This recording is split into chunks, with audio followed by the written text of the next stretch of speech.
Multi layer aerobic biobin വിതരണ പദ്ധതിയിൽ ക്രമക്കേട് നടന്നെന്ന പരാതിയിൽ കാസർഗോഡ് ജില്ലയിലെ ഈസ്റ്റ് എളേരി ഗ്രാമപഞ്ചായത്തിൽ വിജിലൻസ് പരിശോധന. പൊതുപ്രവർത്തകനായ കെ.ആർ. രാജേഷിന്റെ പരാതിയിലാണ് വിജിലൻസ് രണ്ടാം വട്ട പരിശോധന നടത്തിയത്.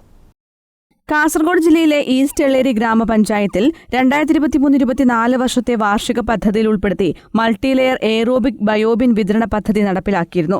ഗ്രാമസേവകൻ നിർവഹണ ഉദ്യോഗസ്ഥനായ ഈ പദ്ധതിയിൽ ക്രമക്കേട് നടന്നെന്ന പൊതുപ്രവർത്തകനായ കെ.ആർ. രാജേഷിന്റെ പരാതിയിലാണ് വിജിലൻസ് രണ്ടാം വട്ട പരിശോധന നടത്തിയത്. 24 ലക്ഷം രൂപയുടെ അഴിമതിയാണ് പദ്ധതിയിലൂടെ പഞ്ചായത്ത് നടത്തിയിരിക്കുന്നതെന്ന് പരാതിക്കാരൻ ആരോപിക്കുന്നു. ബയോബിൻ അഴിമതിയുമായി ബന്ധപ്പെട്ട് 24 ലക്ഷത്തോളം രൂപയുടെ അഴിമതിയാണ് ഈ പഞ്ചായത്തിനകത്ത് നടന്നിരിക്കുന്നത്.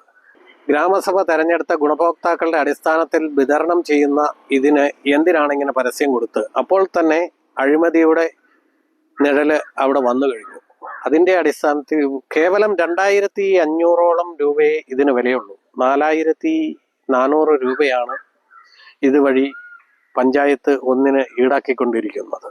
ഈ നാട്ടിലെ തികച്ചും സാധാരണക്കാരായ ജനങ്ങൾക്ക് ഗുണകരമല്ലാത്ത പദ്ധതികൾ കൊണ്ടുവരിക വഴി അഴിമതി നടത്തുക എന്നത് മാത്രമാണ് ഇതിന്റെ പിന്നിലെ ഉദ്ദേശം. ബയോബിനിന് അപേക്ഷ നൽകിയ ആളുകൾ അത് വാങ്ങാതിരുന്നപ്പോൾ പകരം ആളുകൾക്ക് അത് മാറ്റി നൽകിയതിന് നിർവഹണ ഉദ്യോഗസ്ഥൻ കൃത്യമായ രേഖകൾ സൂക്ഷിച്ചിട്ടില്ല എന്നത് മാത്രമാണ് ഈ പദ്ധതി നടത്തിപ്പിലുണ്ടായ പ്രശ്നമെന്നും മറ്റ് അഴിമതികളൊന്നും നടന്നിട്ടില്ലെന്നും പഞ്ചായത്ത് പ്രസിഡന്റ് അഡ്വക്കേറ്റ് ജോസഫ് മുത്തോലി പറഞ്ഞു. ബയോബിനിന് അപേക്ഷ നൽകിയ ആളുകൾ അത് വാങ്ങാതിരുന്നപ്പോൾ പകരം വന്ന ആളുകൾക്ക് അത് മാറ്റിക്കൊടുത്തു എന്നുള്ളതാണ്. അതിൻ്റെ അപ്പുറത്തേക്ക് യാതൊരു തരത്തിലുള്ള കാര്യങ്ങളും ഇവിടെ നടന്നിട്ടില്ല. കുറച്ച് ആളുകൾ അപേക്ഷ നൽകിയിരുന്നു. ആ അപേക്ഷ നൽകിയ ആളുകൾ ഗുണഭോക്തൃ വിഹിതം അടയ്ക്കേണ്ടതായിരുന്നു ഒരു പ്രത്യേക തീയതിക്ക് മുമ്പ്.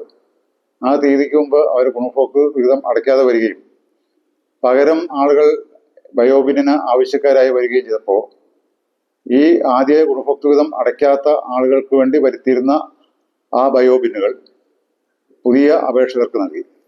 അതിന് നിർവഹണ ഉദ്യോഗസ്ഥൻ കൃത്യമായ രേഖ സൂക്ഷിച്ചിട്ടില്ല എന്നാണ് അവർ പറഞ്ഞത്. News bureau, Cherupuzha.